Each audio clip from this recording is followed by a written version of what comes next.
Justement, comment vous l'avez vécu cette époque? Moi, j'étais enfant. Moi, je suis né en 84 et j'avais 7 ans à l'époque. Et je ne vous le cache pas, c'était un traumatisme épouvantable pour moi. Et beaucoup de ma génération, d'ailleurs, on n'a pas fait d'école, on n'a pas vu nos parents, etc. Mais vous, qui avez connu cette Algérie prospère, leader du tiers-monde, avec les déclenchants des événements, vous étiez où d'abord? Vous étiez ambassadeur? À quel niveau de votre parcours? Et comment sincèrement vous avez vécu cette situation? Est-ce que vous avez essayé de faire quelque chose pour empêcher cette effusion de sang? J'étais à l'époque de la décennie noire, j'étais président du FIDA.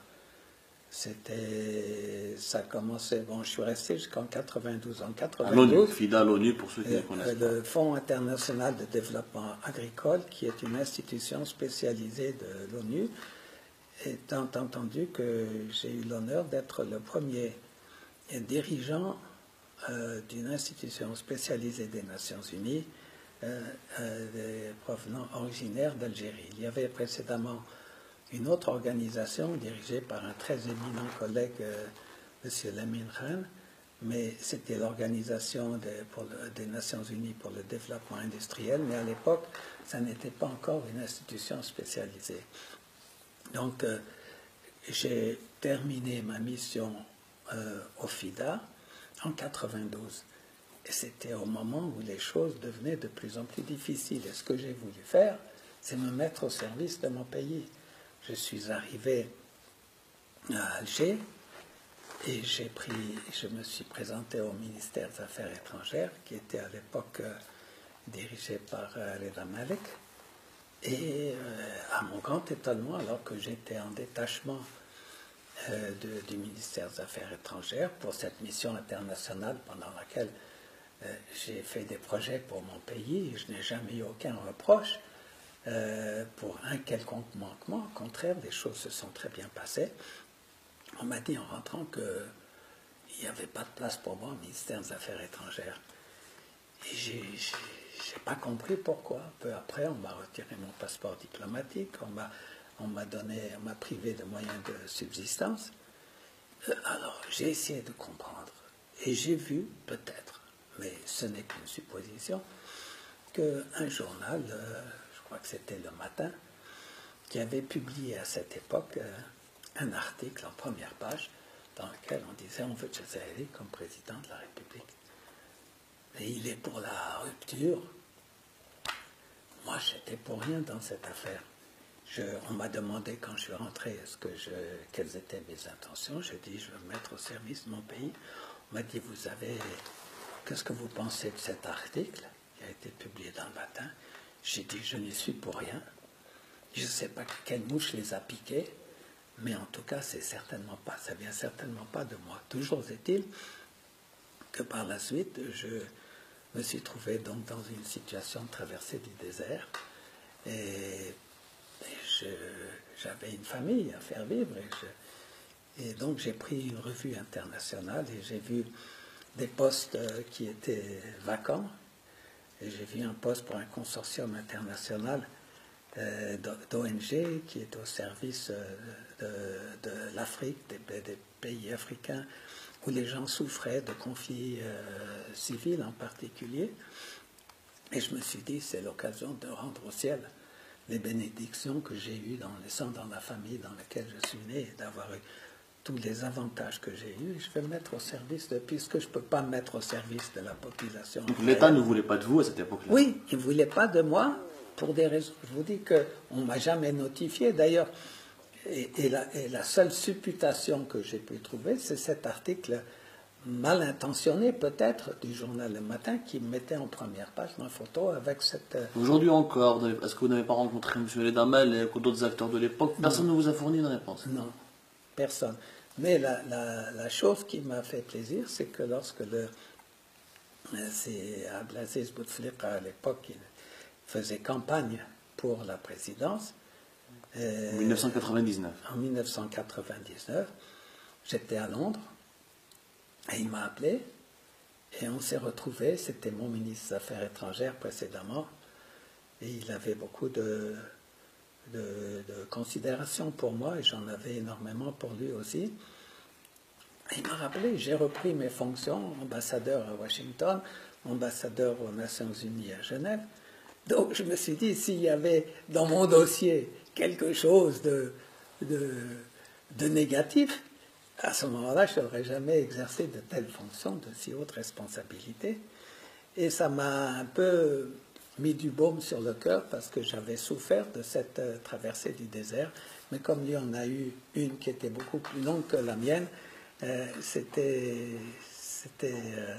quelque chose que j'ai accepté. Mais ça, il y a aussi un enseignement pour les générations d'aujourd'hui. C'est pas parce qu'on aime son pays qu'on le sert qu'on vous dira nécessairement merci pour ce que vous avez fait. Mais ça fait rien. On n'aime pas son pays simplement pour les dirigeants qui sont en place. On aime son pays, c'est parce qu'il y a cette air, cette lumière qu'on trouve nulle part ailleurs, cette convivialité qui fait qu'on se sent bien chez nous. Et si par moment, il y a des périodes de passage à vide, c'est tout à fait normal. Il n'y a pas de paradis sur terre, le paradis en Rabbi. Et donc, il faut savoir marquer le coup, souffrir parfois d'injustice, de jalousie, parce que c'est humain. Et se dire à la fin que, comme je ressens maintenant, j'ai souffert de ce qui me paraît être une injustice pendant ces 6 ans où j'étais privé de tout du côté de mes autorités. Et aujourd'hui, vous avez des problèmes avec pour avoir qui a un logement, qui a un travail, mais allez, c'est la vie quotidienne. C'est comme ça, il n'y a pas de pays où tout roule de manière sans anicroche. Il faut souffrir, vous souffrir pour... D'ailleurs, les gens qui n'ont pas souffert sont les gens les plus embêtants. Ils n'ont rien à donner. Pour souffrir, c'est avoir des sentiments. Quand on a des sentiments, on peut les donner aux autres. Mais celui qui n'a pas souffert, qui n'a pas de sentiments, qui est indifférent, il n'a rien à donner aux autres. Et je pense que chez nous, justement, M. José, c'est la souffrance qui enrichit et qui renforce ce sentiment de convivialité entre nous. Au moment, justement, parlant de souffrance, au moment où vous rencontrez en 1999 M. Bousclera, le pays était encore souffrant. Qu'est-ce qui vous a convaincu en lui pour accepter, parce que vous êtes parti à Washington, où vous avez fait un travail important, on va en parler, vous avez fait aussi Genève et l'ONU, les droits de l'homme aussi. Qu'est-ce qui vous a, comment allez-vous, qu'est-ce que vous avez dit à M. Bousclera, ou qu'est-ce qu'il vous a dit pour que vous puissiez utiliser cette souffrance que nous avons vécue durant toutes les années 90 pour repartir à zéro, reconstruire le pays? On parlait un peu le même langage tous les deux. Premièrement parce que on a travaillé ensemble quand il était ministre et j'étais directeur aux affaires étrangères. Et à l'époque, il m'a fait confiance. J'ai eu d'autres ministres des Affaires étrangères qui étaient plus problématiques dans leur rapport avec moi. Peut-être parce qu'il y avait une pointe de jalousie, peut-être pour d'autres raisons.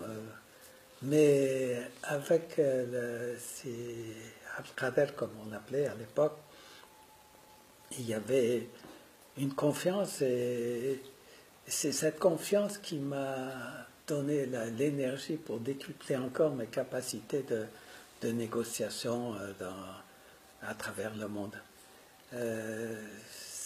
Quand on s'est retrouvés, on avait tous les deux eu une traversée du désert, la sienne plus longue que la mienne.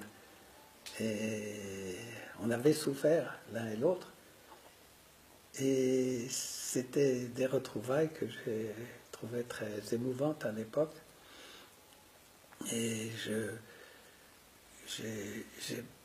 c'est lui qui m'a proposé de partir aux États-Unis. Moi, j'aurais été tout à fait content de rester ici, en Alger, peut-être à la présidence, où on a parlé de différentes opportunités. Mais finalement, il a insisté pour que je parte à Washington. Et C'était une mission difficile à l'époque, non? C'était une mission Vous difficile. étiez en blacklistée, le pays avait une très mauvaise image. Comment vous Vrai, avez fait? mais on a eu de la chance et je crois que la raison pour laquelle ma mission a été relativement donné des résultats positifs, c'est parce qu'il m'a fait confiance. Et j'ai essayé d'être à la hauteur de la confiance qu'il m'a témoignée. C'est quand même pas par hasard si en l'espace de quelques 3 années que j'ai passé là-bas, j'ai pu organiser 2 visites du président à Washington, alors que précédemment, il n'y avait pas eu de visite aux États-Unis depuis plus d'une décennie. Et là, 2 coups sur coup en 3 ans, je ne crois pas qu'il y en a eu depuis. Non, à ma connaissance, non. Donc, ce n'est pas un hasard. Et je pense que cette confiance qui m'a témoigné m'a permis de donner aux Américains une image réelle de l'Algérie. Ils y voyaient, c'est vrai, ils avaient des visions négatives. Mais il faut dire aussi qu'après 2001, ils ont commencé à réaliser que les problèmes de terrorisme auxquels on avait été confrontés, que le président avait réussi à surmonter à la fois par une action ferme, mais en même temps en ouvrant la voie pour la charte nationale, de réaliser que ce n'était pas seulement du fait d'une mauvaise gestion, tel que disaient précédemment les Occidentaux en Algérie, d'un déficit de démocratie, qu'on a été confronté à ce qui était du terrorisme et ce qu'eux appelaient à l'époque des militants. Des militants. Ils appelaient les terroristes des militants. Vous pouvez être sûr qu'après 2001, quand ils ont été confrontés à la situation qui a prévalu le 11 septembre, qui ne parlaient plus de militants, ils parlaient de terroristes. Pourtant, c'était les mêmes. Mais ils ont vu que même, parce qu'auparavant, l'idée générale, c'était que le terrorisme comme ça vient du fait que le système n'est pas démocratique et qu'à un moment donné, les militants se soulèvent pour renverser le système. Quand ils ont vu que le système, ils étaient eux-mêmes la cible de terrorisme en 2001, ils ont commencé à réviser leur conception à ce sujet. Et je pense que ça a été... Donc je suis arrivé à un bon moment, fin 99, la fin de l'ère de Clinton et puis l'arrivée de Bush, pour que mon langage soit entendu et que je réussisse en l'espace de 3 ans d'organiser 2 visites présidentielles aux États-Unis, ce qui était... Quel était l'impact de ces visites-là? Ça a changé du tout au tout l'image de l'Algérie. Ça a mis fin à ce genre de blocus non officialisé de notre pays.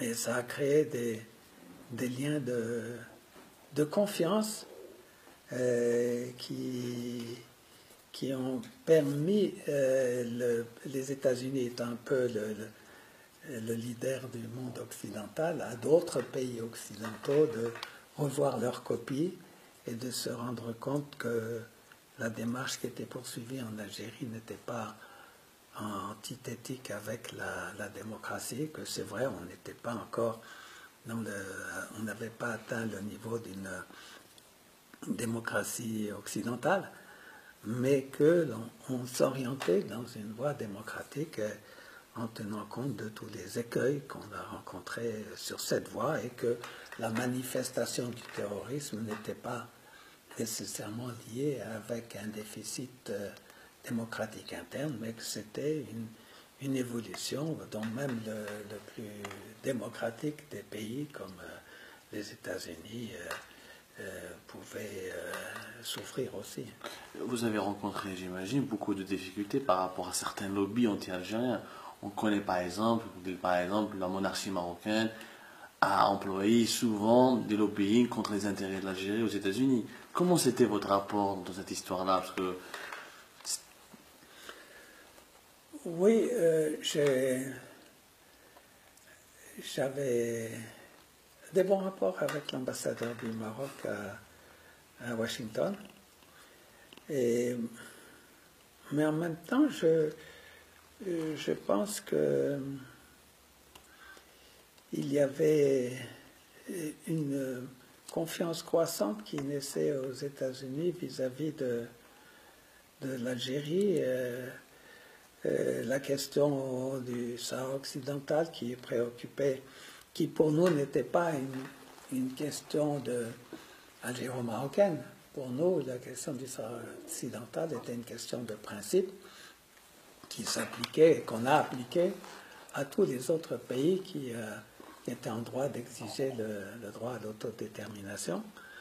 Je pense que sur le plan des rapports de l'Algérie avec ces deux pays, pendant mon séjour là-bas, il y a eu au contraire, je pense, une vision plus sereine et plus équilibrée de la part du gouvernement Bush de l'époque sur la situation du Sahara occidental. Et j'ai le sentiment que par la suite,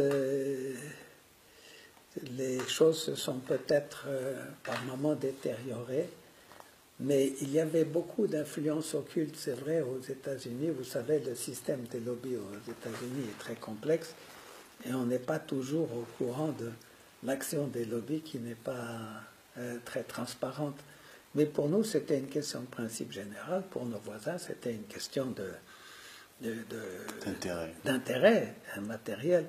Donc, effectivement, on n'avait pas la même vision. Eux, ils étaient beaucoup plus acharnés dans leur démarche que nous, qui parlions d'un problème de principe. Et à la limite, du moment que nous, on avait dit ce qu'on pensait sur la chose et qu'on avait été fidèles à nos principes, chaque pays doit prendre ses responsabilités. Nous ne sommes pas, nous, des grands Manitou pour décider des affaires des autres. Il y avait aux Nations Unies, la question a été étudiée, et il y avait un processus qui était en cours, qui est toujours en cours d'ailleurs.